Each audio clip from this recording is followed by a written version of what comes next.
Hi, +1 +2 ക്ലാസ്സുകളിൽ പഠിക്കുന്നവരോ അവരുടെ പാരൻസോ ടീച്ചേഴ്സോ ഒക്കെ ആണെങ്കിൽ ചിലപ്പോൾ നിങ്ങൾക്ക് ഈ വീഡിയോ ഉപയോഗപ്പെട്ടേക്കും.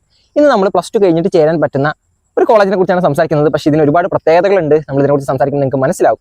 കോവിഡ് ഒക്കെ കഴിഞ്ഞിരിക്കുന്ന സമയത്ത് പൊതുവേ നമ്മുടെ നാട്ടിലൊക്കെ ഒരു കൾച്ചർ വന്നിട്ടുണ്ടായിരുന്നു, പുറത്തേക്ക് പഠിക്കാൻ പോകുന്നുള്ളത് അല്ലേ. എല്ലാവരും പറയും പുറത്ത് കുറച്ചും കൂടി ബെറ്റർ ആയിട്ടുള്ള യൂണിവേഴ്സിറ്റീസ് ഉണ്ട്. പക്ഷേ സത്യത്തിൽ ഈ അറിവിനോടുള്ള അടങ്ങാത്ത അഭിനിവേശത്തിനൊക്കെ അപ്പുറം നമുക്ക് ഈ പുറത്തെ PR കിട്ടുക, അല്ലാതെ അവിടുത്തെ കൾച്ചർ എക്സ്പ്ലോർ ചെയ്യുക, ഒന്ന് ലോകം കാണുക എന്നൊക്കെ ഉള്ള ഒരു ഫീലിംഗ് ആണ് നമ്മൾ ഇതിനൊക്കെ മുന്നോട്ട് നയിച്ചിരുന്നത്. ഇപ്പൊ ഇതൊക്കെ ഇവിടെ പറയാൻ കാര്യം എന്താണെന്ന് വെച്ചാൽ, നാഷണൽ എഡ്യൂക്കേഷൻ പോളിസി 2020 എന്ന് പറഞ്ഞൊരു സംഭവം വന്നിട്ടുണ്ടായിരുന്നു. അപ്പോൾ അത് പുറത്തെ യൂണിവേഴ്സിറ്റികൾക്ക് ഇന്ത്യ തുറന്നു കൊടുത്തിട്ടുണ്ടായിരുന്നു. അപ്പോൾ അങ്ങനെയൊന്നും പറഞ്ഞാൽ നമുക്ക് പത്രത്തിൽ വായിച്ചപ്പോൾ നമുക്ക് ആർക്കൊന്നും മനസ്സിലായിട്ടുണ്ടാവില്ല. പക്ഷേ അതിന്റെ ഫലങ്ങളൊക്കെ ഇപ്പോഴാണ് നമ്മൾ കണ്ടുതുടങ്ങുന്നത്.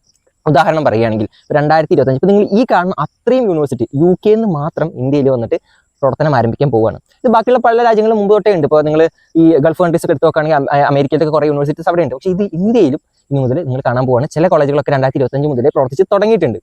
അപ്പോൾ അത്തരത്തിൽ പ്രധാനപ്പെട്ട ഒരു കോളേജിനെ കുറിച്ചാണ് നമ്മൾ ഇന്ന് സംസാരിക്കാൻ പോകുന്നത്. ലോകത്തിൽ 87ാമത്തെ റാങ്കിങ്ങുള്ള QS റാങ്കിങ്ങിൽ 87ാമത്തെ യൂണിവേഴ്സിറ്റി ഓഫ് സൗത്താംപ്ടൺ എന്ന് പറയുന്ന UKയിലത്തെ ഒരു യൂണിവേഴ്സിറ്റി ഡൽഹിയിൽ അതിൻ്റെ ഇന്ത്യൻ ക്യാമ്പസ് തുടങ്ങിയിട്ടുണ്ട്. ഓക്കെ, അപ്പോൾ അവിടെ +2 കഴിഞ്ഞിട്ട് നമുക്ക് ജോയിൻ ചെയ്യാൻ പറ്റുന്ന 6 അണ്ടർ ഗ്രാജുവേറ്റ് പ്രോഗ്രാംസ് ഉണ്ട്. അപ്പോൾ നിങ്ങൾ ഈ കാണുന്നത് പോലെ സോഫ്റ്റ്വെയർ എഞ്ചിനീയറിംഗ് ഉണ്ട്, അക്കൗണ്ടിംഗ് ആൻഡ് ഫിനാൻസ് ഉണ്ട്, ബിസിനസ് മാനേജ്മെന്റ് ഉണ്ട്, കമ്പ്യൂട്ടർ സയൻസ് ഉണ്ട്, ക്രിയേറ്റീവ് കമ്പ്യൂട്ടിംഗ് ഉണ്ട്, അതുപോലെ തന്നെ എക്കണോമിക്സും ഉണ്ട്. അപ്പോൾ ഇതൊക്കെ BSc കോഴ്സുകളാണ്. 3 വർഷത്തെ BSc കോഴ്സുകളാണ് അവർ പ്രൊവൈഡ് ചെയ്യുന്നത്. ഇതിനൊപ്പം തന്നെ അവർ മാസ്റ്റേഴ്സ് കോഴ്സും പ്രൊവൈഡ് ചെയ്യുന്നുണ്ട്. അത് എക്കണോമിക്സിലുണ്ട്, അതുപോലെ തന്നെ ഇന്റർനാഷണൽ മാനേജ്മെന്റിലുണ്ട്, ഫിനാൻസിലും ഉണ്ട്.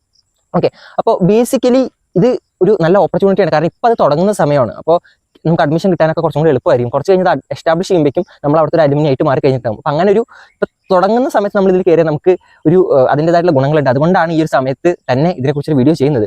ഇനി ഇതിൻ്റെ കോഴ്സ് സംഭവങ്ങളൊക്കെ പറഞ്ഞു കഴിഞ്ഞു. ഇതിന് എന്താണ് വേറെ പ്രത്യേകതകൾ എന്നൊക്കെ ചോദിച്ചാൽ, നമുക്ക് UK എന്നുള്ള ഫാക്കൽറ്റി തന്നെയായിരിക്കും, ആ കോളേജിൽ നിന്നുള്ള ഫാക്കൽറ്റീസ് തന്നെയായിരിക്കും നമ്മളെ പഠിപ്പിക്കുക. അപ്പോൾ ക്വാളിറ്റിയും സിലബസൊക്കെ നല്ല എന്താ പറയുക, സ്റ്റേറ്റ് ഓഫ് ദി ആർട്ട് തന്നെയായിരിക്കും. അതിൽ നമുക്ക് വേറെ സംശയമൊന്നും ഉണ്ടാവില്ല. പക്ഷേ പുതിയൊരു കോളേജാണ്, അപ്പോൾ അതിൻ്റെതായിട്ടുള്ള ചെറിയ ചെറിയ പ്രശ്നങ്ങളുണ്ടാവും. ഇനി ഫീസിനെ കുറിച്ചും സ്കോളർഷിപ്സിനെ കുറിച്ച് സംസാരിക്കുകയാണെങ്കിൽ ഫീസ് ഇത്തിരി അധികം നമ്മൾ പുറത്ത് പഠിക്കുന്ന ഏകദേശം അത്ര തന്നെ വരുന്നുണ്ട്. 13 ലക്ഷം രൂപയാണ് ഒരു വർഷത്തെ ഫീസ് വരുന്നത്. പക്ഷേ വെയിറ്റ്, നിങ്ങൾ അത് കാരണം പെട്ടെന്ന് പേടിക്കേണ്ട. കാരണം ചില സ്കോളർഷിപ്സ് ഒക്കെ ഉണ്ട്, അവർ ഇത്രയും സ്കോളർഷിപ്പ് പ്രൊവൈഡ് ചെയ്യുന്നുണ്ട്. അതിൽ തന്നെ ഇപ്പോൾ ഈ ഒരു കാണുന്ന ഒരു സ്കോളർഷിപ്പ് ഒക്കെ ഫുൾ ഫണ്ട്, അതായത് നമ്മുടെ ട്യൂഷൻ ഫീയെ 100% നമുക്ക് ട്യൂഷൻ ഫീ കൊടുക്കേണ്ടാത്ത തരത്തിലുള്ള സ്കോളർഷിപ്പ് സംഭവങ്ങളൊക്കെ ഉണ്ട്.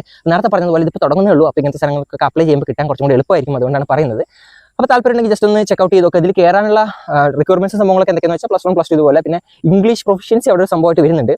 പക്ഷേ നമ്മൾ ലാസ്റ്റ് നിങ്ങൾക്ക് ഇതിൽ കാണാം, നമുക്കത് തെളിയിക്കാൻ പറ്റുന്നുണ്ടെങ്കിൽ, നിങ്ങൾ സ്റ്റേറ്റ് ബോർഡുകാർക്ക് ചിലപ്പോൾ ഒരു ബുദ്ധിമുട്ട് വരും. അല്ലാന്നുണ്ടെങ്കിൽ നിങ്ങൾക്ക് അത് തെളിയിക്കാൻ പറ്റുന്ന സർട്ടിഫിക്കറ്റുകൾ ഉണ്ടെന്നുണ്ടെങ്കിൽ അതില്ലെങ്കിലും വലിയ കുഴപ്പമില്ല. അതുപോലെ തന്നെ ലെറ്റർ ഓഫ് റെക്കമെൻഡേഷൻ, അതായത് ടീച്ചേഴ്സിനെ കൊണ്ട് ഈ കുട്ടി കൊള്ളാം എന്ന് പറഞ്ഞ് ഏൽപ്പിക്കുന്ന 2 സംഭവങ്ങൾ, ടീച്ചേഴ്സിനും നിങ്ങളിപ്പോൾ ഇന്റേൺഷിപ്പ് ഒക്കെ ചെയ്തിട്ടുണ്ടെങ്കിൽ അവരെ കൊണ്ടോ അങ്ങനത്തെ സംഭവങ്ങൾ. അതുപോലെ തന്നെ സ്റ്റേറ്റ്മെന്റ് ഓഫ് പർപ്പസ്, അതായത് പുറത്തെ കോളേജുകളുടെ ഒരു സംഭവമാണ് ഇത് പിന്തുടരുന്നത്, എൻട്രൻസ് എക്സാം പോലത്തെ രീതികളല്ല. അപ്പോൾ അത്രയേ ഉള്ളൂ. താല്പര്യം തോന്നുന്നുണ്ടെങ്കിൽ ഡെഫിനറ്റ്ലി ചെക്ക് ഇറ്റ് ഔട്ട്. ഇതിന്റെ ഇമ്പോർട്ടൻറ്റ് ലിങ്ക്സ് സംഭവങ്ങളൊക്കെ ഡിസ്ക്രിപ്ഷനിലുണ്ട്.